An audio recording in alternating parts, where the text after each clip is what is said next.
कुछ दिन पहले तक, मिड मार्च तक लगभग 200 से भी कम केस प्रतिदिन आने चालू हो गए थे, इतना कम हो गया था। और कल के 24 घंटे की जो रिपोर्ट अभी थोड़ी देर में आज शाम तक पब्लिश होगी, दिल्ली में 10,732 केस पिछले 24 घंटे में आए हैं। 10,732 केस पिछले 24 घंटे में। उसके पिछले 24 घंटे में 7,900 केस आए थे। उसके पिछले 24 घंटे में 8,521 केस आए थे। मतलब आप देखिए कि पिछले 3 दिन के अंदर ही कितनी तेज़ी से बढ़े हैं। पहले 2 दिन लगभग 8 साढ़े 8 हज़ार केस थे और कल 24 घंटे में 10,732 केसेस आए हैं। इसके ऊपर स्थिति बेहद चिंताजनक है, इसमें कोई दो राय नहीं है। लेकिन आपकी सरकार पूरी तरह से स्थिति पे नज़र रखे हुए, मैं स्वयं इसके ऊपर नज़र रखे हुए हूँ और जो भी करने की ज़रूरत है हम वो सब कर रहे हैं, सबका सहयोग ले रहे हैं। इस वक्त हम मोटे मोटे तौर पे 3 स्तर पे काम कर रहे हैं। एक है कि किस तरह से कोरोना को फैलने से रोका जाए। इसमें ख़ास तौर से सरकार अकेले बहुत कुछ नहीं कर पाएगी। दिल्ली वासियों को, आपको सबको इसमें सहयोग देना पड़ेगा। आपने पहले भी बहुत सहयोग दिया, हर बार सहयोग दिया। हर बार जब भी वेव आई, दिल्ली के लोगों ने बढ़ चढ़ के सहयोग दिया। किसी और के लिए नहीं, हमें अपने लिए, अपने स्वास्थ्य के लिए, अपने परिवार के लिए बढ़ चढ़ के कोरोना के सभी प्रोटोकॉल्स फॉलो करने पड़ेंगे। अपनी सेहत अपने हाथ है। अगर हम, अपनी सुरक्षा अपने हाथ है। जो 3 चीज़ें बार बार बोलते हैं, मास्क पहन के रखिए, सोशल डिस्टेंसिंग कीजिए और बार बार हाथ धोते रहिए।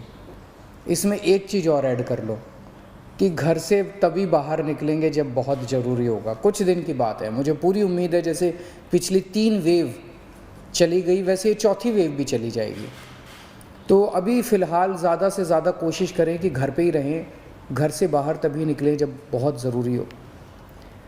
हम लॉकडाउन नहीं लगाना चाहते, लेकिन कल सरकार को मजबूरीवश कुछ रिस्ट्रिक्शंस के ऑर्डर किए गए हैं।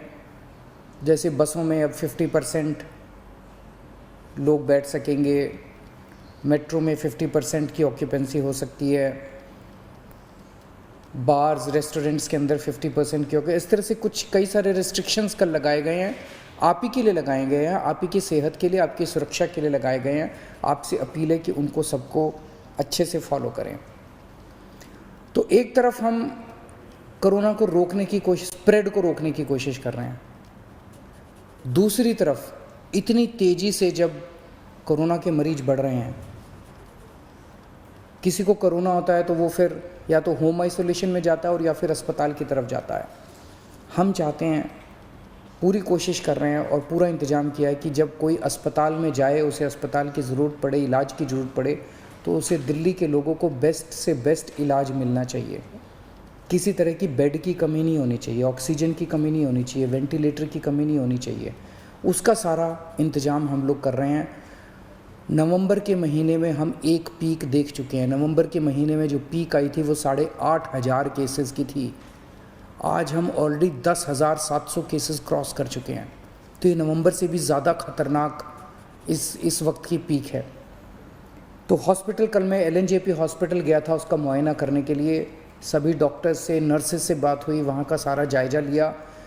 मैं पूरे दिल्ली वासियों की तरफ से अपने डॉक्टर्स को, नर्सेज को, पैरामेडिक स्टाफ को, सबको हाथ जोड़ के सैल्यूट करना चाहता हूँ, धन्यवाद देना चाहता हूँ कि पिछले 1 साल से लगे हुए हैं वो लोग। उन्होंने अभी भी पूरी तन्मयता के साथ वो लोग लगे हुए हैं। कल उनसे सबसे बात की। हम पूरी तरीके से हॉस्पिटल मैनेजमेंट के ऊपर ध्यान दे रहे हैं। कुछ लोगों के मेरे पास मैसेजेस आए पिछले कुछ दिनों के अंदर कि सर हम इस अस्पताल में गए, इधर बेड नहीं मिल रहा, उसमें गए, उसमें बेड नहीं मिल रहा। वो ऐप जो हमने हॉस्पिटल बेड्स का जारी किया था कुछ महीने पहले, पिछली जो पहली वेव आई थी जून के महीने में, 6 महीने पहले, वो ऐप आज भी काम कर रहा है।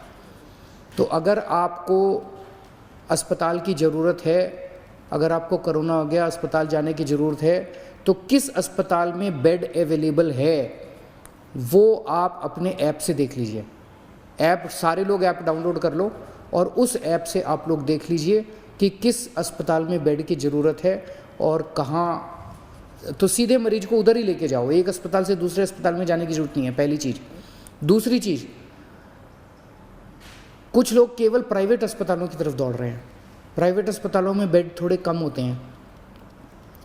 अब दिल्ली के अंदर पिछले 5 साल में आपकी सरकार ने मिलकर दिल्ली के सरकारी अस्पतालों को बहुत शानदार कर दिया है। दिल्ली के सरकारी अस्पतालों में बहुत अच्छा इलाज हो रहा है। पैसे वाले लोग भी दिल्ली के सरकारी अस्पतालों में जा रहे हैं। मेरी आप लोगों से निवेदन है कि सब लोग प्राइवेट अस्पतालों की तरफ मत दौड़िए।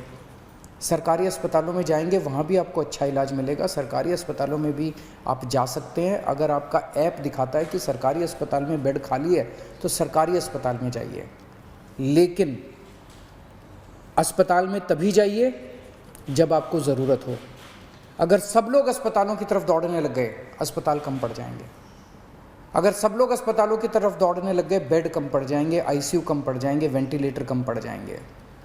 तो अगर आपको अस्पताल की ज़रूरत है तभी अस्पताल में जाइए, वरना होम आइसोलेशन में रहिए। अस्पताल के बेड केवल सीरियस मरीजों के लिए रहने दीजिए। अगर आप एसिम्प्टोमेटिक हैं, अगर आपको सिंपल सिम्टम्स हैं, ज़्यादा बीमारी नहीं है, और अगर आप अस्पताल चले गए तो आपने एक बेड ऑक्यूपाई कर लिया जबकि आपका घर पे इलाज हो सकता था। और अगर कोई सीरियस मरीज आता है अस्पताल के अंदर, उसको बेड नहीं मिलेगा, उसको बाहर वेट करनी पड़ेगी, उसकी मौत हो सकती है, सीरियस मरीज की मौत हो सकती है, उसको अस्पताल की ज़रूरत है। इसलिए मेरी हाथ जोड़ के सबसे विनती है कि कई लोग मैंने देखा वो कहते हैं जी मैं तो अस्पताल जाके एडमिट हो जाता हूँ, घर में दूसरों का ना हो जाए। घर के अंदर होम आइसोलेशन कीजिए, हमारी टीम आपके घर आएगी, आपको सारा गाइडलाइंस वगैरह सब बता देगी, ऑक्सीमीटर दे के जाएगी, आपको बता देगी कैसे होम आइसोलेशन करना है, आपके साथ हम संपर्क में रहेंगे। दिल्ली के अंदर दुनिया का सबसे बेहतरीन होम आइसोलेशन का प्रोग्राम चल रहा है, उसका फ़ायदा उठाइए आप। तो इसमें आप सब लोगों की मेरे को सहयोग की ज़रूरत है कि जब तक अस्पताल में जाने की ज़रूरत ना हो अस्पताल मत जाइए। अस्पताल के बेड सीरियस मरीजों के लिए खाली रखिए, ये सबसे ज़रूरी है इस टाइम। अपने को हॉस्पिटल मैनेजमेंट सबसे ज़रूरी है। दुनिया भर के अंदर मैंने देखा है किस तरह से अस्पताल कम पड़ जाते हैं। इतनी तेज़ी से फैलने वाली बीमारी है कि अस्पताल अगर कम पड़ गए तो फिर बड़ी दिक्कत हो जाएगी। मैंने पहले भी कहा था लॉकडाउन के लिए कि लॉकडाउन के पक्ष में मैं नहीं हूँ। मुझे लगता है कि लॉकडाउन कोरोना से जूझने का समाधान नहीं है। लॉकडाउन किसी भी सरकार को तब लगाना चाहिए जब उसकी अस्पतालों की व्यवस्था कोलैप्स कर जाए और उसको ज़रूरत होगी। लॉकडाउन से कोरोना की गति धीमी हो जाती है। अभी अस्पताल की व्यवस्था हमारे कंट्रोल में है, आपका सहयोग चाहिए। अगर आपका सहयोग मिलता रहा और अस्पताल की व्यवस्था काबू में रही, हमें दिल्ली में लॉकडाउन लगाने की ज़रूरत नहीं पड़ेगी। लेकिन अगर अस्पतालों के अंदर बेड्स की कमी होने लगी और अगर अस्पतालों के अंदर बेड्स नहीं मिलने लगे तो कहीं ऐसा ना हो कि दिल्ली में लॉकडाउन लगाना पड़े। हम दिल्ली में लॉकडाउन लगाना नहीं चाहते, आपका सहयोग चाहिए। और तीसरी चीज़, एक हम कर रहे हैं कि स्प्रेड नहीं होना चाहिए, दूसरा हॉस्पिटल मैनेजमेंट, और तीसरा वैक्सीनेशन। आज एक बहुत अजीब विरोधाभास है। कोरोना की दवाई आ गई है, वैक्सीन आ गया है, और उसके बावजूद कोरोना इतनी तेज़ी से फैल रहा है। हमें कोरोना को हराने के लिए कोरोना से ज़्यादा स्पीड पे वैक्सीनेशन करना चाहिए था। जिस तेज़ी से कोरोना फैल रहा है उससे ज़्यादा बड़ी स्पीड से अगर हम वैक्सीनेशन कर देते, हम कोरोना को काबू कर सकते थे। हमारी कोरोना की गति बहुत धीमी है। मैंने केंद्र सरकार से कई बार हाथ जोड़ के निवेदन किया है, केंद्र सरकार को चिट्ठी भी लिखी है, प्रधानमंत्री जी को भी चिट्ठी लिखी है कि ये जितने रिस्ट्रिक्शन लगा रखे हैं वैक्सीनेशन के ऊपर, सब रिस्ट्रिक्शन हटा दीजिए। अभी तो ऐसी ज़रूरत है कि हमारी सरकार तैयार है, दिल्ली सरकार तैयार है, हम घर घर जाके कोरोना की वैक्सीन लगाने को तैयार हैं। हमारे स्टाफ जो है वो घर घर जाके वैक्सीनेशन लगाने को तैयार है। 2 महीने 3 महीने के अंदर, मैं अभी मुख्यमंत्रियों की जब बैठक हुई उसमें और भी 2-3 मुख्यमंत्रियों ने कहा कि हम 3 महीने के अंदर पूरे अपने राज्य को कोरोना की वैक्सीन लगा देंगे। आप ये रिस्ट्रिक्शंस हटा दीजिए, 45 साल से ऊपर वालों को लगेगी। दिल्ली के अंदर जो मेरा डेटा है वो ये दिखाता है कि 65% मरीज दिल्ली के अंदर जो अब कोरोना के आ रहे हैं वो 35 साल से कम उम्र के हैं। तो अगर 65% मरीज 35 साल से कम उम्र के हैं तो कोरोना रुकेगा कैसे? कोरोना की साइकिल कैसे टूटेगी? वो तो तभी टूटेगी ना जब वैक्सीनेशन लगेगा। तो मेरी केंद्र सरकार से निवेदन है, केंद्र सरकार ने बहुत रिस्ट्रिक्शन लगा रखे हैं कि सेंटर नहीं खोल सकते, ज़्यादा सेंटर नहीं खोल सकते, इस उम्र से कम लोगों को नहीं दे सकते। अभी तो हमें लार्ज स्केल के ऊपर, युद्ध स्तर के ऊपर सारी मशीनरी हमें वैक्सीनेशन के ऊपर लगा देनी चाहिए। इससे बड़ा विरोधाभास क्या हो सकता है कि हमारी वैक्सीन आ गई और उसके बावजूद हम कोरोना से लड़ रहे हैं, कोरोना इतना तेज़ी से फैल रहा है। तो अगर हम कोरोना की वैक्सीनेशन बहुत तेज़ कर दें तो ये इसका एक समाधान हो सकता है। कुछ लोगों के मन में, जैसे अभी पूरे देश भर से रिपोर्ट आई, एक अस्पताल में 37 डॉक्टर्स जिन लोगों को वैक्सीन लगी थी, दोनों डोज लगी थी, उनको भी कोरोना हो गया।